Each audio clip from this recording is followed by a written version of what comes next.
There is a subject discussed frequently by Melniboné's philosophers concerning the number of worlds in the universe, and how many universes make up the multiverse.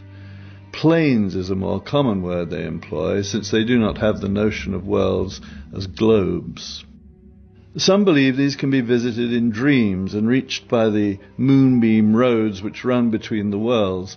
Thus they have developed their sophisticated method of the dream couches, where certain privileged aristocrats lie to dream the dreams of years, centuries, even millennia in a few hours. Elric, who had in his youth learned his sorcerer's skills on the dream couches of Imrir, no longer remembered his experience of the moonbeam roads, so the nature of the universe was again a mystery to him, though sometimes a memory would return as a nightmare which would bring him screaming back to wakefulness.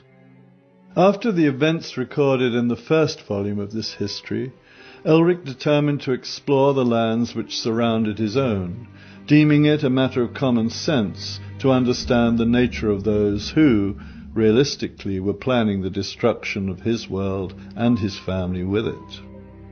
In fact, it is likely the young albino was moved as much by curiosity as moral purpose. Yet, who of us at his age is entirely sure of the reason for their actions? Let us accept the reasons he gave and concern ourselves instead with other matters.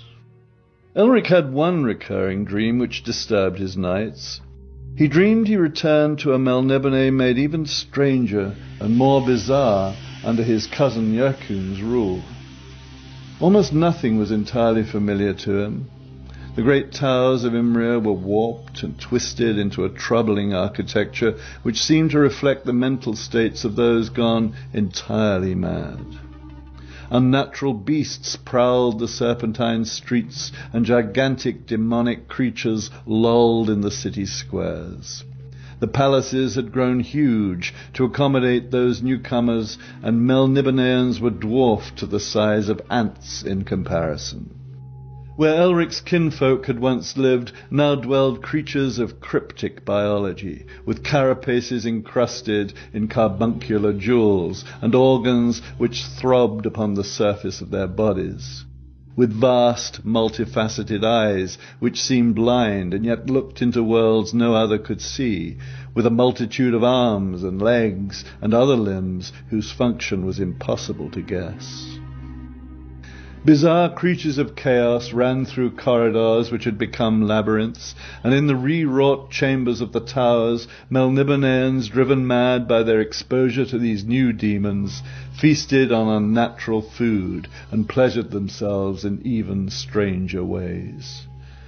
Cries of horror and pain were the perpetual music filling this Melniboné.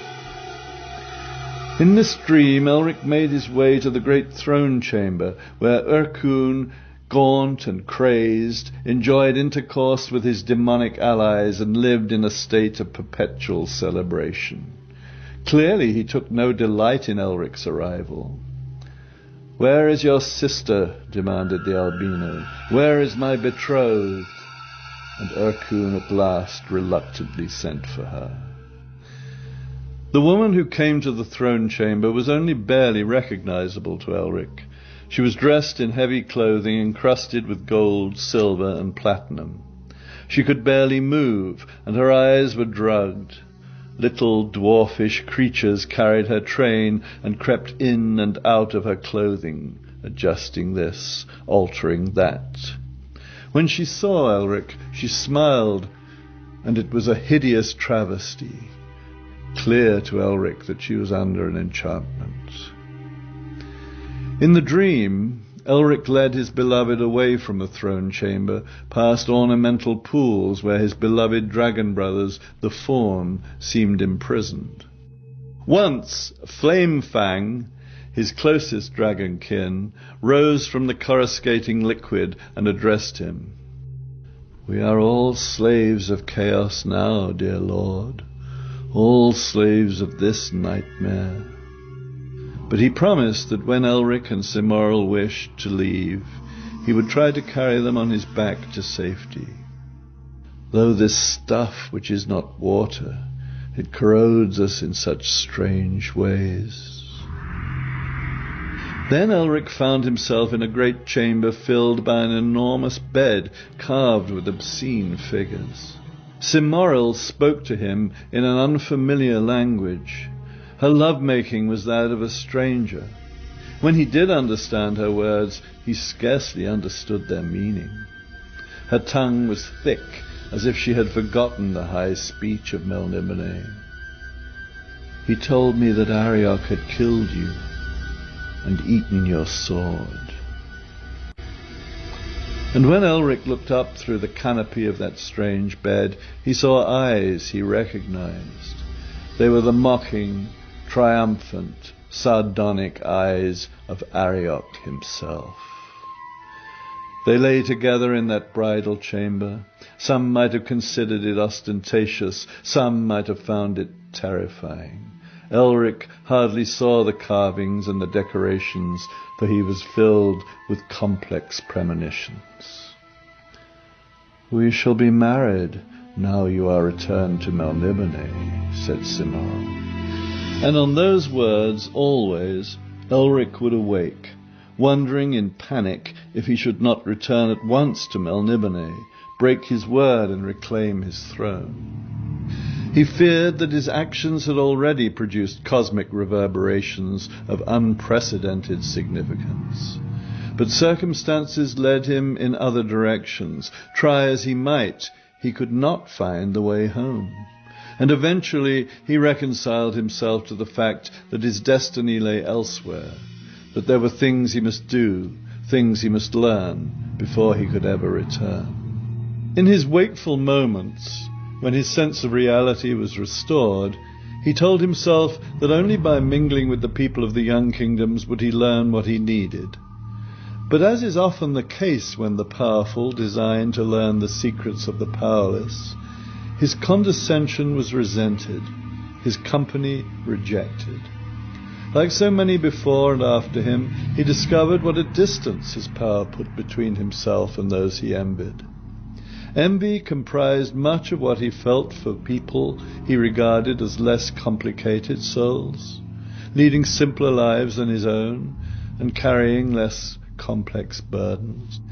Elric was too young, too self-involved, to realize that only to him were those problems less complex, and that those he envied actually envied him his power, which, from their particular perspective, would, if possessed by them, entirely simplify and improve their lives. Beyond the walls of Elric's particular plane, the lords of the higher worlds continued to plot and plan not only Elric's fate, but that of his people, their friends and enemies. The machinations of those called gods would lead Elric to explore some of the other worlds of the multiverse, falling into the power of legendary Agak and Gagak, encountering the dead Melnibonéan Earl Saxif Da'an, and learning still more of his people's past, of the mysterious blind captain who steered the ship of fate, and, most importantly, of the eternal champion, of whom he was an avatar. Other avatars he would meet were called Corum, Erekose, Hawkmoon, champions whom some knew as the Three Who Are One before his joining them, whereupon, naturally enough, they became the Four Who Are One. All these men were bound upon quests of their own. All sought fabled Tanalorn, where, it is said, the champion eternal shall find eternal peace. They dreamed of Tanalorn. They desired Tanalorn as some men desired women and others desired wealth.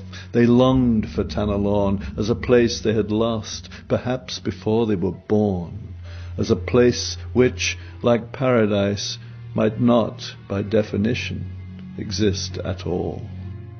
Tanalorn, some called it the city of eternal rest, beloved of those who welcome death. Some, of a simpler and perhaps more cynical disposition, say it is indeed no more than another name for the grave. But I can tell you that Tanalorn is a powerful dream. It is what causes great heroes and heroines to perform great deeds. It is what raises us above the lords of the higher worlds and makes us, poor mortals that we are, something nobler and more powerful than any who seek to control our destinies. Dream Tanalorn might be to some of us, but to others it is a reality we have moulded from the stuff of imagination, and which stands for all our idealism, all our fine ambitions, all our yearnings, and all our nobler selves. Though we spend many lifetimes seeking Tanalorn, find her at last we shall, and there, as we are promised, we shall know not only peace, but wisdom and security. But the building of that city shall take many great dreams and much courage, and you can be sure that not a single drop of savagely spilled blood will taint a single brick or stone of her. So now begins the second tale of the albino. Forgetting as best he could his cousin Urkun sitting as regent upon the ruby throne of Melniboné, suppressing all thoughts of his beautiful cousin Cimoril, weeping for him and despairing of his ever returning, Elric went to seek an unknown goal in the worlds of the young kingdoms, where Melnibonéans were at best disliked. And it would not be long before he found himself sailing upon the mysterious seas of fate. What he found upon those seas is the substance of this story.